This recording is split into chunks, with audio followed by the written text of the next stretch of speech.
E essas experiências sobrenaturais, né? Vão ter vários relatos de vários tipos de experiência, né? Sim. Então, essa sua te deu essa sensação, essa proximidade e o convencimento dentro da tua crença. Aí vão ter outro tipo de situações, né? Tem gente que talvez nem numa questão extraterrestre, né? Mas aquelas meditações, aquelas médios e etc, né? Que tem Uhum. aí que as pessoas vão tendo experiências e revelações, né? E cada um vai encaixando dentro do que acredita, né? Agora, É. seguindo a tua crença, né? E a minha também, né, cara? De, pô, ter um criador que permite que as pessoas errem, porque tem um livre-arbítrio e tal, mas que no final vai se cumprir, né? A profecia, o que está escrito na Bíblia lá e tal. Esse governo oculto, né? Essa outra força, tudo isso que vai ser conduzido. Você citou no momento da conversa assim, vários vão, e só os escolhidos vão sobreviver, só os escolhidos vão passar por isso, né? Tu acredita que o governo oculto, né, de alguma forma, ele tem contato com essas experiências e tem essas informações privilegiadas e tecnologia? Aparece um anjo para ele lá, ou ele consegue reter? Eu tô indo naquela ideia lá da área 51, engenharia reversa, aquelas coisas todas, né? O que que tu Tá. pensa disso? Então, é que você está enxergando o governo oculto como se fossem pessoas. Não, eles são o que nós identificamos como demônios e Satanás, Tá, etc. Eles são os Anunnakis. tá bom. Eles vivem ainda aqui, além da borda de gelo. Pode aprofundar mais, tá, irmão? Tem interesse nisso. Fala mais, por favor. Sim, sim. Então, assim, é que existe um entendimento, no caso do governo oculto, que é como se fossem pessoas. Não. O governo oculto está aqui, aqui embaixo, basicamente estão 13 famílias, família Dupont, família Bush, família Rothschild. Esses caras controlam para baixo, aí vem o BlackRock, o Vanguard e desce a estruturação. Essas Mas famílias são eles, usadas por eles, né? exatamente, tem Isso. pactos diretos e consanguíneos, inclusive. A Bíblia não relata de cópula de anjos com seres humanos? Isso existe, tá? Na consanguinidade, eles trabalham com isso, com relação direta. Por isso que numa dessas famílias, uma pessoa como você e como eu não poderia casar com ninguém de lá. Eles têm que continuar a produção da hierárquica, né, hereditária, com consanguinidade. Tá. Então, esses caras estão acima. Eles são os verdadeiros demônios, aquilo tudo que a gente identifica como sendo a parte ruim da história. Só que esses caras vivem há milhares de anos, entendeu? Eles têm tecnologia suficiente para poder controlar. A tecnologia que nós usamos hoje, o Glauber, essa que está na sua mão, a que está aqui com a gente nessa. Isso é ultrapassado, isso é arcaico, isso é muito antigo. Porque eles já colocavam as pedras da pirâmide lá há muitos anos. Eles têm tecnologia grande para fazer aquilo ali, entendeu? Para cortar, tem o cavital, tem vários artefatos que são utilizados ao longo do tempo e da história com muito mais propriedade para poder fazer coisas que a gente nem imagina, entendeu? Sim. E tu Inclusive acredita. naves voadoras, tudo isso aí. Não, então. E aí, essas famílias têm um benefício desse pacto, né? Por isso que são Sim, poderosas e são sim, usadas para controlar o mundo, exatamente. né? Exatamente. E aí de alguma forma, essa conexão influencia no comportamento de macaco embaixo, porque foi mudado o DNA dos seres humanos, porque está dentro do. Como eles controlam o mundo, eles controlam a comunicação, controlam a alimentação, controlam tudo. E aí, isso que transformou as pessoas para Claro, serem porque o controle. escravos. Não, porque sempre fomos olhados por eles como escravos. E aí que eu te falo, aí é que é o engano das pessoas. Elas não conseguem se ver como escravas porque elas não param para pensar. Eu vou te dar um exemplo. Sim. Você mora em casa ou apartamento? Apartamento. Seu apartamento é quitado? Moro de aluguel. Mora de aluguel. Isso. Você conhece alguém que tem um apartamento quitado? Sim. Família, sim. O apartamento é dele ou não? O apartamento é dele ou não? Em tese é dele, né? Mas ele cumpre obrigações né? Se é dele, por que ele tem todo ano que pagar IPTU? Sim. Não é Eu já me dele. conecto com isso, por isso que eu tive dificuldade de responder, né? Nunca é dele. É, Nunca é dele. Essa caneta é minha. Eu comprei, ela está aqui comigo. Mas se eu comprasse essa casa aqui, ela não seria minha, não. Porque todo ano eu tenho que pagar um ano de taxa, de imposto. sim. Isso é ser escravo. E se tu for Você negociar, entendeu? você paga um outro imposto. Claro. A face de César está na minha frente todos os dias. E quem é Isso. César, se não o sistema do Sim. GO? Para qualquer lugar que você olhe, você está sendo escravo para eles. Quanto mais escravos, mais impostos, mais taxas, mais tudo isso aí. No Brasil, você paga cerca de quase 40% de imposto. Você acha que você não é escravo? Por que você paga sobre a água que você bebe? Se a água é uma commodity criada pelo Criador. Por que Nikola Tesla inventou o experimento da energia livre e tomaram dele, bigodaram ele, porque hoje você paga a tua conta da Light lá, ou da Ampla, seja lá de que empresa você paga aí. Você é escravo, porra. Mas você acha que você é livre. Sim. Aí vamos supor que o Glauber hoje tenha 100 milhões de dólares na conta dele. Irmão, sou independente, não devo nada mais para ninguém. Não é não. O cara num comando congela o teu dinheiro lá no banco e tu continua pagando taxa, imposto absurdo e tudo isso. Mas você acha que você é livre. Então a liberdade e o escravo, ele é livre com dinheiro ou sem dinheiro. A única coisa que não te faz ser escravo é a tua transcendência e a tua ascensão consciencial. Que ainda que você esteja preso, ainda que você esteja numa terceira dimensão, totalmente programada para te manter como escravo, você já entendeu o game, você zerou o teu game. Você está de fora do jogo falando assim, estou entendendo o movimento. Agora tu vai para cá, né? Isso aí. Você está livre, cara. Porque se você é um espírito que não morre nunca, enquanto físico aqui, nessa vida, nessa experiência, você vai poder se evoluir mediante as contrariedades, não importa, mas você vai conseguir passar para a próxima fase desse jogo, que provavelmente não vai ser aqui. Ou pode ser aqui na Jerusalém Celestial, que é o caminho novo que vai chegar.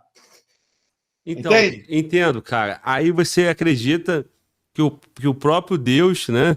Como tem os Anunnakis aí que você citou, né? Ele tem um pacto, né? E controla o mundo, né? Porque se essas 13 famílias têm o domínio do poder, né? E da massa, eles estão ganhando o game até aqui, Sempre ganharam. certo? Sempre ganharam. Desde a época de Jesus, quando Satanás levou Jesus para tentar ele, o que Satanás ofereceu para ele? Sim, Eu te sim. dou tudo isso aqui. Sim. E Jesus não enganou ninguém. Ele falou: o meu reino não é desse mundo.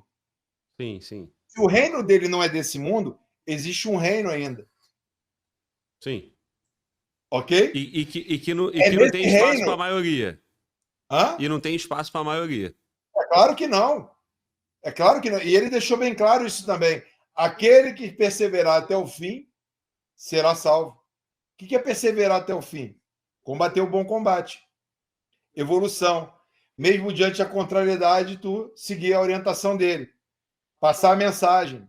As pessoas acham que a coisa é como se fosse assim: eu vou tocar o meu barco, que Jesus vai voltar de novo para resolver os problemas. Negativo, irmão. Quem tem que resolver nessa fase do game somos nós. Ele já deu o que precisava ser dado, já orientou, já informou, deu a receita do bolo. A gente tem que fazer a nossa parte agora. Sim, mas ele continua enviando os seus anjos para salvar os seus. Eu acredito nisso, cara, porque seria muito desigual combater esses caras com esse nível de informação sem ter uma orientação mínima. E o porquê que eu acredito nisso? Eu só não acredito na quebra do livre-arbítrio. Então, esses seres, né, e o próprio Senhor não pode interferir no livre-arbítrio. Ele pode até certa parte. Depois dali, nós é que precisamos fazer o processo evolutivo. A gente precisa transcender isso aí.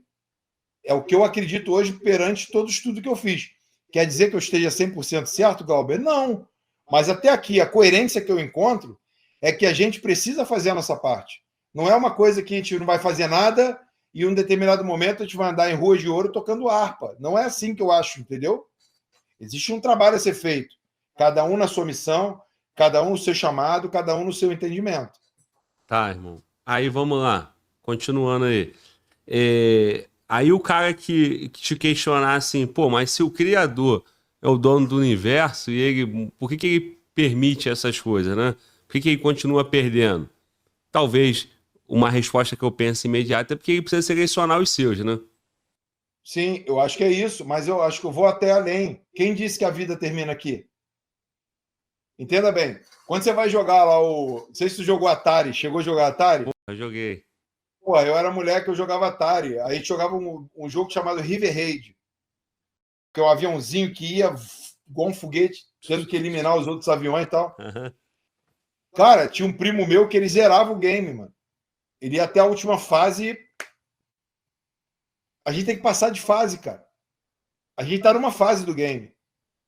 Você entendeu? Sim. A gente tem que cumprir essa fase aqui. A gente não vai entender sobre todas as coisas. Só que eu acho que duas coisas que Jesus falou, que é o que as pessoas ignoram. Ele pergunta qual é a maneira de amar ele, né? Os dois mandamentos que ele fala. Amar o Criador sobre todas as coisas e é o quê? E até o próximo como a si mesmo. A si mesmo. Cara, não é básico isso? Básico, então, mais difícil de ser cumprido por muitos. Talvez por nós em vários momentos da vida. Exatamente. Então, assim, se a gente não consegue cumprir com o próximo, por que a gente tem que pensar em coisa mais? A gente não consegue fazer o básico. Isso. Entendeu? Aí você fala assim, mas como fazer o próximo? É o trabalho que você está fazendo, Glauber. Nunca menospreze o tamanho do seu trabalho, porque tu está cumprindo a missão naquilo que tu foi chamado. Um dia, o Espírito Santo soprou no teu coração e falou assim, ó, nunca houve uma versão contrária do pessoal da polícia e de estruturações aí grandes. Abre agora o teu canal aí e vai falar sobre isso. Aí tu vai falar, cara, quem sou eu na fila do pão? Esse assunto é irrelevante. Não é, não. Olha quantas histórias tu já contou. O Carcará lá, que tu entrevistou. Pô, meu irmão, a sabedoria do cara. Sim. Quanto não ecoou isso? Tem 2 milhões de pessoas no teu canal. A responsabilidade é tua, irmão. Tu tá levando comunicação. Comunicação é uma estratégia também. Quantas pessoas estão vendo essa live hoje? Quantas pessoas estão pensando diferente a partir desse ponto? Você entendeu? Entendo. Então, isso é fazer pelo próximo. A outra coisa, o trabalho que eu faço lá de formiga no meu canal, se eu oriento uma pessoa e consigo fazer com que ela tenha previsão para alguma coisa que vai chegar, eu acredito que eu estou fazendo a minha parte também. Perfeito. Você entendeu? Então, esse é o chamado. Fazer ao próximo é isso, cara. A minha esposa trabalha com mulheres, psicóloga, é pastora, ordenada. Está fazendo o trabalho dela, irmão. Dentro da linha dela, dentro do propósito dela. Eu acredito que Deus é uma engrenagem, cara, muito grande, que não é chapado, que não é... O grau de comunicação que eu falo, um padre não vai ter o alcance e não vai falar da mesma forma.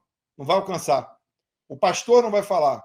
Talvez a pessoa lá do centro espírita não vai falar, mas eu falo. E onde eu falo, talvez eu não vou conseguir falar o que você fala. Essa é a parada maneira do Criador. Acredito. Multiforma e graça. Irmão, acredito e, porra, isso me conecta demais, assim, me dá até uma emoção diferente, eu acredito nisso, mano. Uma vez eu escutei um camarada que eu gosto muito, que é o Rodolfo Abrantes, né? Lá do Raimundos.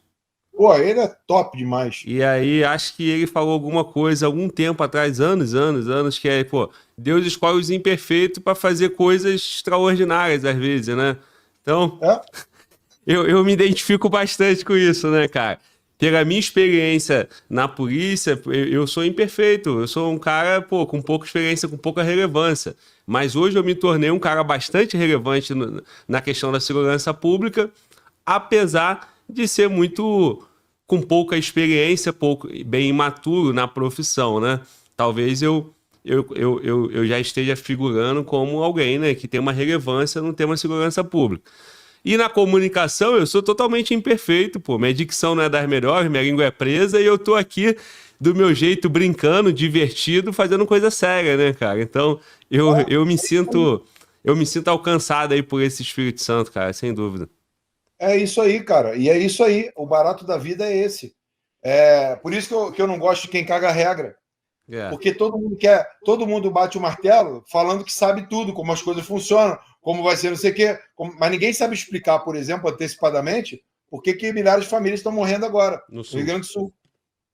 Sim. Porra, então peraí. Tu tá utilizando para falar sobre tudo que acontece no mundo, mas você é incapaz de ler os fenômenos que estão aqui na tua cara, alguma coisa está errada. Então, mais humildade. E, cara, eu acredito que Deus ele faz um trabalho muito grande com quem tem essa humildade de entender isso, cara. Pô, eu não tenho pretensão de ser melhor que ninguém, nem entender mais nada que eu, mas eu não tenho dúvida que ele conversa comigo de uma maneira diferente que ele conversa contigo. Isso eu não tenho dúvida. Por isso que eu não paro de fazer as coisas que eu faço. Porque se você dá ouvido a todo mundo que está do teu redor, mas ninguém está ouvindo a voz que você está ouvindo, ué, como é que pode ser isso? Você entendeu? Então, eu acredito nisso, Glauber. Eu acredito que cada um tem um lugar para ir onde o outro não vai conseguir chegar. Acredito. E se completa na missão, né, cara? Na missão Exatamente. divina aí.